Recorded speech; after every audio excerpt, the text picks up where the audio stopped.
Сен Roblox'та бір қараңғы бөлмеге кіріп, кенеттен есіктің өзі жабылып қалған елестетіп көрдің бе? Ал экранда қашып үлгер, әйтпесе ол сенің таулат деген сөз шықты ма? Бұл жай ойын ба, әлде шын мәнінде бірдеңе болып жатыр ма? Сәлем достар, Roblox әлеміндегі ең жұмбақ әрі қорқынышты сұмдығы туралы видеома қош келдіңіз. Бұл тек аңыз ба, әлде шындыққа негізделген оқиғалар ма? Соңына дейін көр. Өйткені мен саған Roblox'тағы ең танымал қорқынышты ойындар мен жұмбақ аккаунттардың шынайы тарихын айтып беремін. Алдыңғы видеодағы комментарияларды мен бөліп алдым, қайсы ұнайтындарын. Және келесі роликте кім 1000 теңге ұтып алған айтатын боламын. Ал әзірше осы жерде комментарий жазынып, очко жинап алып, ең мықты комментарий атанып кетіңіз. Яғни ең көп комментарий және ең көп лайк жинаған комментарий ертеңгі видеода 1000 теңге ұтады. Достар, алдыңғы видеоларды көріп кетеміз, қызықты видеолар болды. Ал осы видео запись бойынша шықты. Достар, онда көп ұзамай бастайық. Өзіңізбен бірге шай, кәмпит алып, осы видеоны рахаттанып көріңіз. Онда бастайық.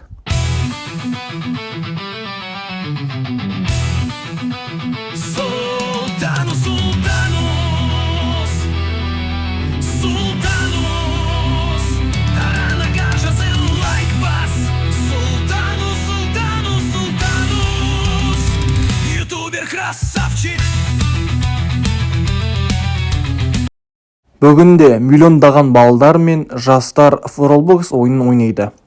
Бірақ сен білесің бе, бұл ойын алғаш рет 2004 жылы пайда болған.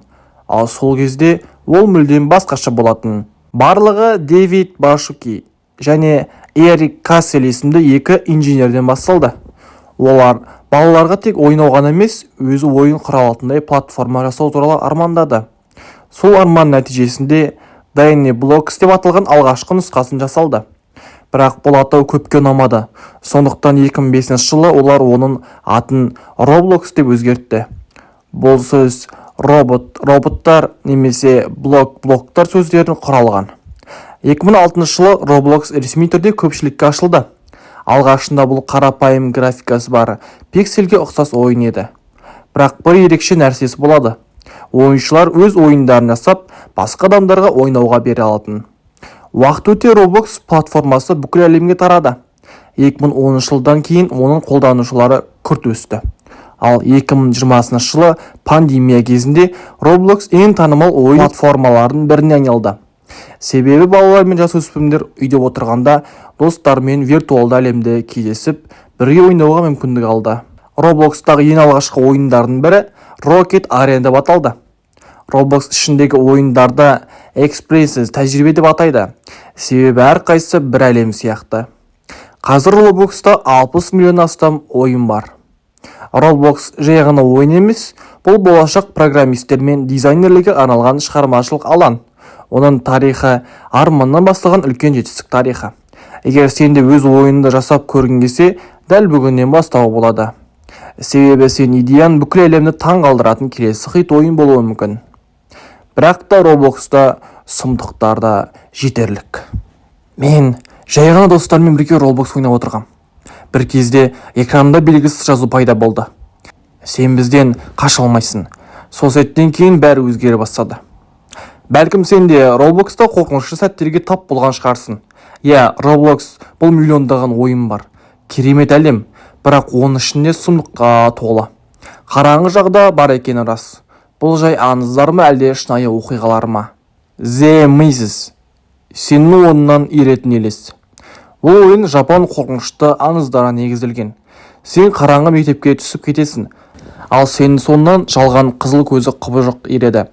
Ол әр бұрыштан кенеттен шыға келуі мүмкін. Ойын кезінде жүрегін тоқтап қалатындай сәттер көп. 2021 жылдың күзінде бір Roblox ойыншысы TikTok'та ерекше видео жариялады. Онда ол кейісік бір ойынға кіріп кеткен айтады.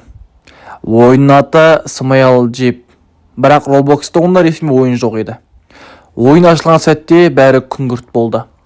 Тек бір ұзын дәліз, ал қабырғалар және қабырғада бір сурет.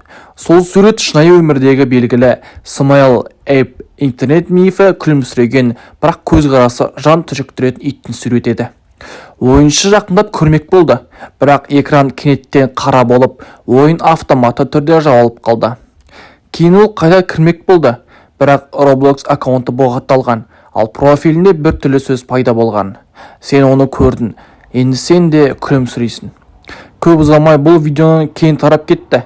Басқа ойыншыларды дәл осындай ойынға кіргенін айтып, суреттің көзін ұмыта алмай жүргенін жазды. Бірақ Roblox ресми түрде ойынның ешқашан болмағанын мәлімдеді. Онда не болды? Бұл шын болған ба әлде миф пе, ешкім нақты білмейді. Бірақ Roblox әлемінде кей ойындар жай ғана гейм емес, олар сенің есіне мәңгі қалуы мүмкін.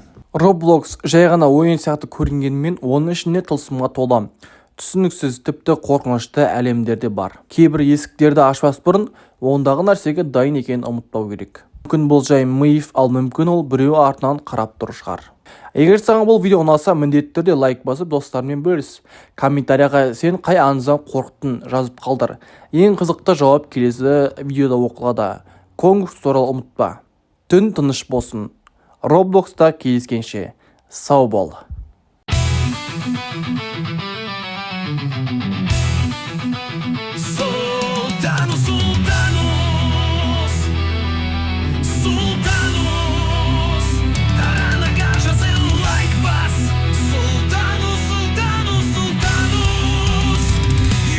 Красавчик!